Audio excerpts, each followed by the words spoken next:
My untold story is about a great mate of mine, Luke DAVICO. Luke was part of the extended squad for the '94 Grand Final. He was under consideration to play when John Lomax was looking like missing the Grand Final, and Tim Sheens made a decision on the Thursday that after John was suspended, that Paul Osborne had come into the starting team and Luke was dropped off the bench.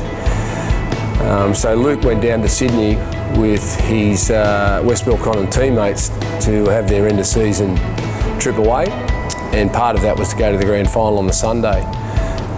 So on the Sunday he'd been out Friday, Saturday and had a few beers at the footy on the Sunday, and thought he'd go into the dressing sheds and wish the boys all the best. He walked into the dressing sheds and Tim Sheens was there and said to Luke, "Where's your gear? You know, this would be a good experience. You should get your gear on and come out and sit on the bench."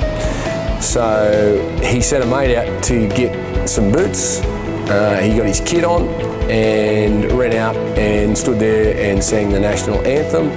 And the guys that he'd been partying with for 3 days couldn't believe that here he was just a couple of hours earlier having a few schooners, and there he was standing on the field of play singing the national anthem before the '94 Grand Final.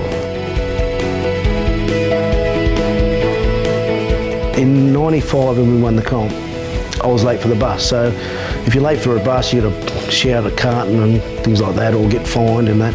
I was 20 minutes late, only because we bought a house. We didn't know how long it was going to take to get into to Belmore at that stage. So I got on the bus, apologised, sat in the seat, sleep straight away. Dean Pay had to wake me up when we got to the game, and history's history. Yeah, nothing worried me at that stage, but yeah, late for the bus on a Grand Final day wasn't a good time. If someone was late, we actually planned to go early, so whoever was late were late. So yeah, that's an untold story.